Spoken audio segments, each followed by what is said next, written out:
Imaginemos una gran avenida de una ciudad importante en hora punta. Las aceras están abarrotadas, un agobio de gente, lo típico, una pesadilla. Pero en esta calle hay un pequeño detalle que la hace insoportable. Todos los transeúntes llevan un megáfono pegado a la boca. Madre mía, qué dolor de cabeza solo de pensarlo. Y todos gritan sus propios mensajes a la vez. Claro, uno te grita las ventajas de su seguro de coche, otro te vocifera sobre unas zapatillas deportivas revolucionarias, y más allá tienes a uno que berrea sobre un programa de contabilidad. ¿Qué pasa al final con este caos? Pues que acabas desconectando. Llega un punto de saturación en el que el cerebro sencillamente apaga el interruptor. Se crea una especie de sordera selectiva ante tanto ruido. Los megáfonos se vuelven irrelevantes. Se trata de un mecanismo de supervivencia neurológica. Cuando hay un exceso de estímulos compitiendo por la misma fracción de atención, la mente humana activa un filtro de autodefensa. Es lógico, si no, nos volveríamos locos. Todo ese esfuerzo por gritar más alto se convierte, paradójicamente, en ruido blanco. Nadie escucha absolutamente nada. Ese es precisamente el ecosistema digital en el que se mueven los negocios hoy en día. El panorama del marketing parece una competición absurda por ver quién tiene el megáfono más ruidoso, y a veces el que más molesta. Por eso nuestra misión en este episodio es descubrir a quienes han decidido prescindir de ese megáfono, y sin embargo, son los que mejor lo hacen. Vamos a analizar cómo las marcas más astutas logran captar la atención en este mundo sobresaturado y, lo que es más difícil, mantenerla a largo plazo sin recurrir a técnicas de venta agresivas y pesadas. Ya no funciona, para nada. Para trazar este mapa, nos apoyamos en un artículo de investigación que publiqué en abril de 2026, donde examino las estrategias de creación de contenidos más exitosas del momento. Es un análisis que nos obliga a cambiar completamente de perspectiva. Nos muestra empíricamente que el marketing de contenidos ha dejado de ser un escaparate estático. Ya no basta con subir un folleto corporativo a Internet. Para nada, eso ya está obsoleto. Las organizaciones que realmente dominan su sector saben que ahora su obligación es informar, inspirar o entretener.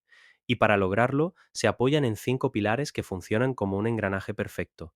Vamos a desgranar esto con calma, porque el contenido ya no es sentarse a redactar 4 ideas en un blog para cumplir el expediente. Ni de broma.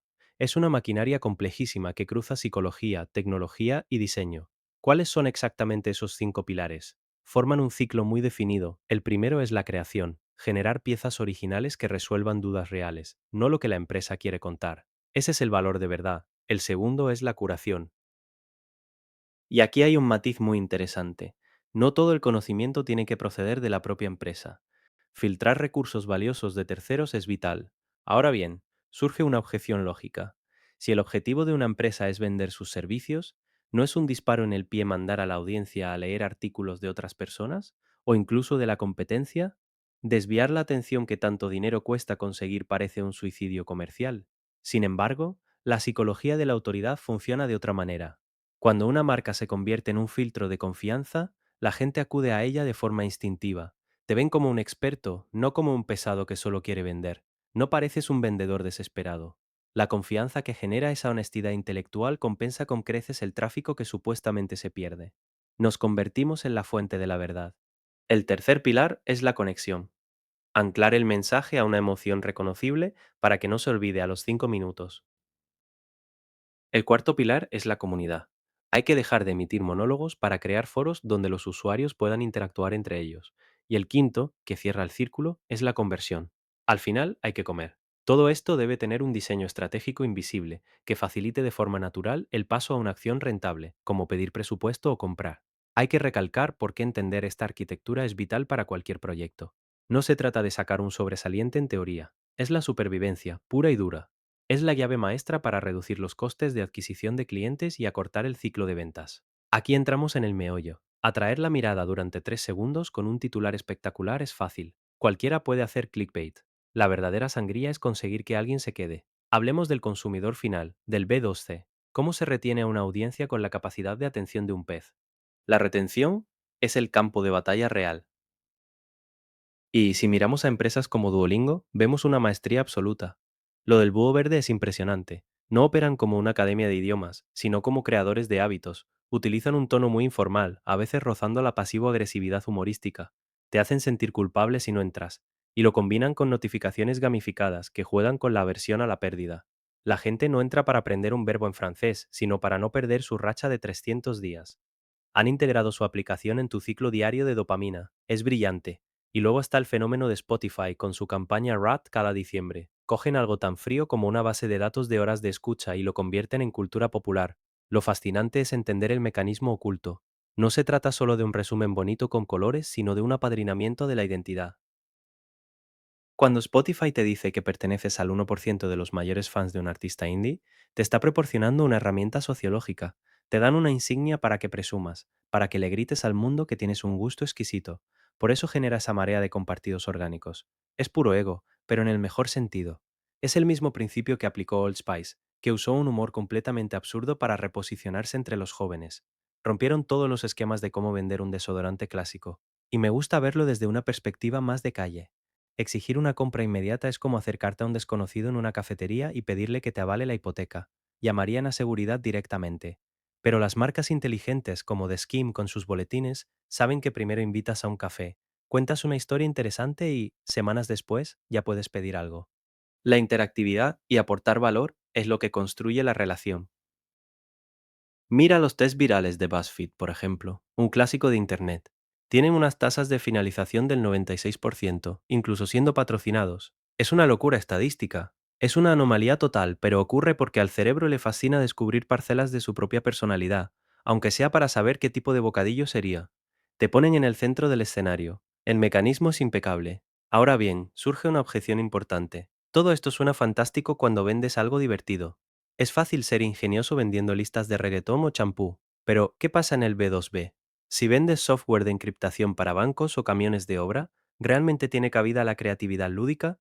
¿No es arriesgado parecer poco profesional al incluir humor en la analítica financiera? Esa es sin duda una de las ideas más falsas y limitantes de la industria corporativa. El famoso mito del B2B aburrido.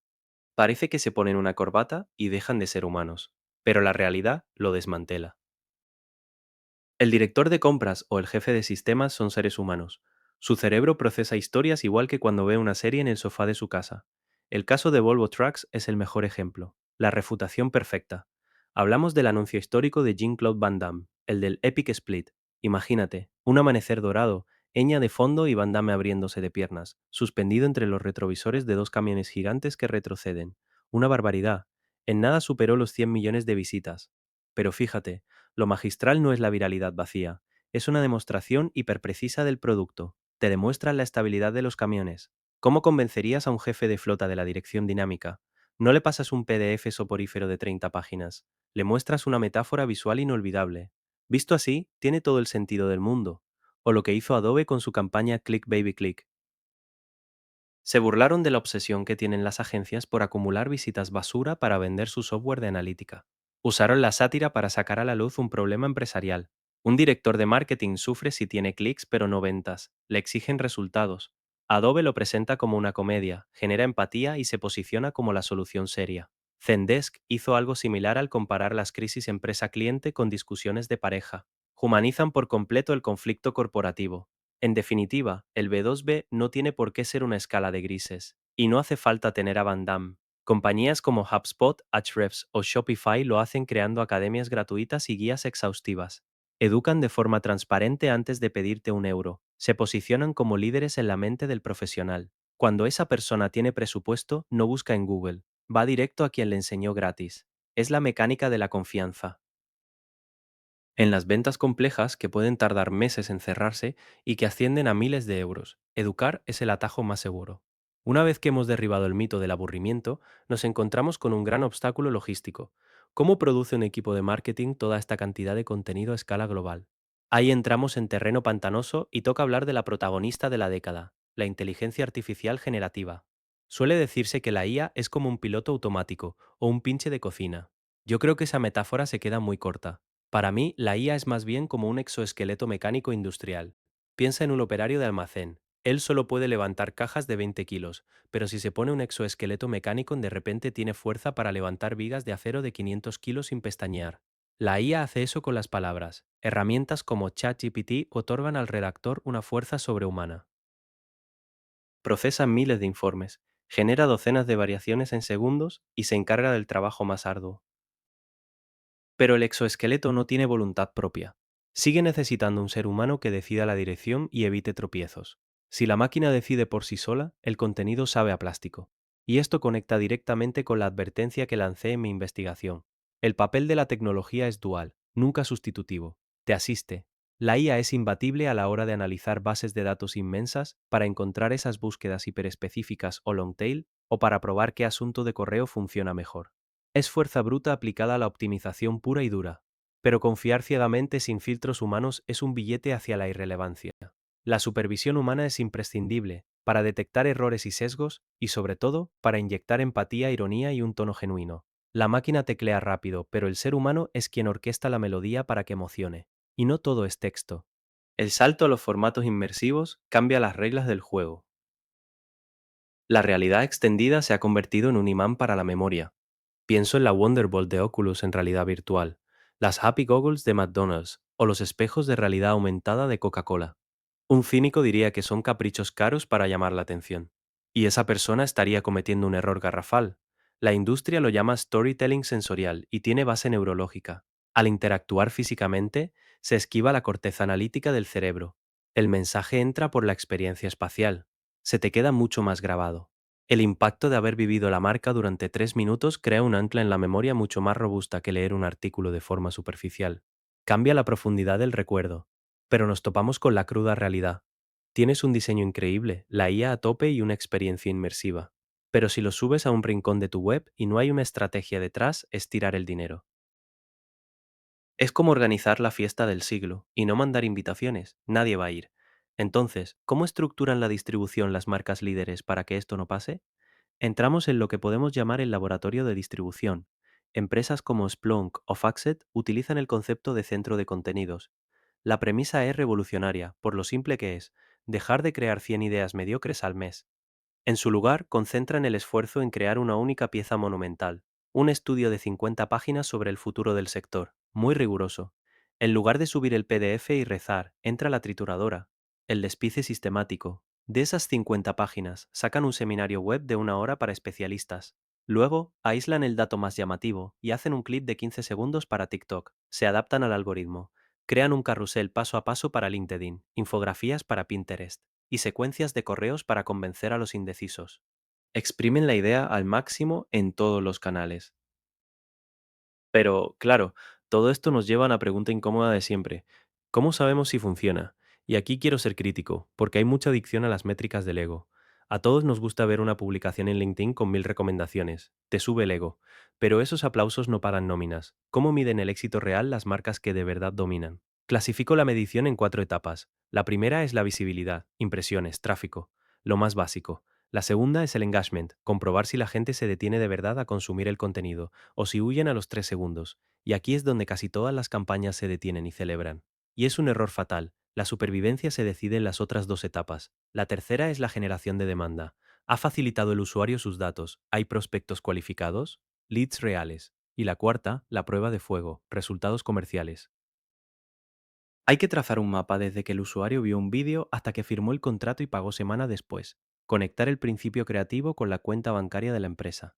Y de aquí surge algo revelador. El contenido ligero es genial para las 2 primeras etapas. Ofrece mucha visibilidad y atrae las miradas. Sin embargo, a la hora de la verdad, son los recursos densos, los casos de estudio y las guías extensas, los que provocan las reuniones y los cierres de contratos. Cada formato tiene su función. Y la ventaja es que esto ya no se hace al final de la campaña. Los sistemas lo leen en directo. Si el titular no funciona en 2 horas, se cambia sobre la marcha sin interrumpir nada. Es una evolución en constante mejora. Pero ojo, porque esto plantea una pregunta importante si lo miramos con perspectiva. Con tanta infraestructura fría, tanta IA y métricas en tiempo real, parece que el objetivo es montar una fábrica insensible de transacciones. Una máquina de hacer dinero sin alma. Pues la conclusión de la investigación es muy analógica. El santo grial no es alcanzar un pico de ventas, sino crear una comunidad leal. Casos como los de Innocent Drinks o Skim lo demuestran. Cultivan un tono hiperpersonal, foros y programas de embajadores. Consiguen que sus clientes actúen como un escudo protector y un departamento de relaciones públicas gratuito. En resumen, para triunfar hoy en día hay que combinar la creatividad desenfrenada del B2C con el rigor implacable del B2B. Debemos vestirnos con el exoesqueleto de la IA para procesar a lo bestia, pero manteniendo el toque humano. Y gobernarlo todo con métricas comerciales reales. Nada de me gusta vacíos. Al final, la tecnología y el algoritmo son solo tuberías, La gasolina será siempre una narrativa auténtica que responda a los problemas reales de quienes están al otro lado. Para terminar el episodio de hoy, me gustaría plantear una idea inédita para quien quiera darle una vuelta. Nos asomamos a un futuro en el que la IA permitirá a cualquier empresa generar vídeos increíbles, textos impolutos y una estética perfecta con un solo clic. Un mar de perfección técnica. Y en ese océano de perfección sintética no cabe la posibilidad de que la imperfección humana, un pequeño error o el lado vulnerable que se muestra detrás de escena acabe siendo lo más codiciado y lo único imposible de copiar por una máquina. Quizás, en esa calle llena de megáfonos de sonido cristalino, la única voz que nos haga parar sea la de alguien a quien, de vez en cuando, se le quiebra el tono. Ahí queda esa reflexión para quien quiera darle una vuelta. Este episodio se basa en un artículo de mi blog en el que desarrollo en profundidad todas estas ideas sobre la estrategia de contenidos, la IA y la retención de audiencias. Si quieres leer la versión completa con datos, ejemplos ampliados y referencias, encontrarás el enlace en la descripción del programa. Nos escuchamos en el próximo episodio.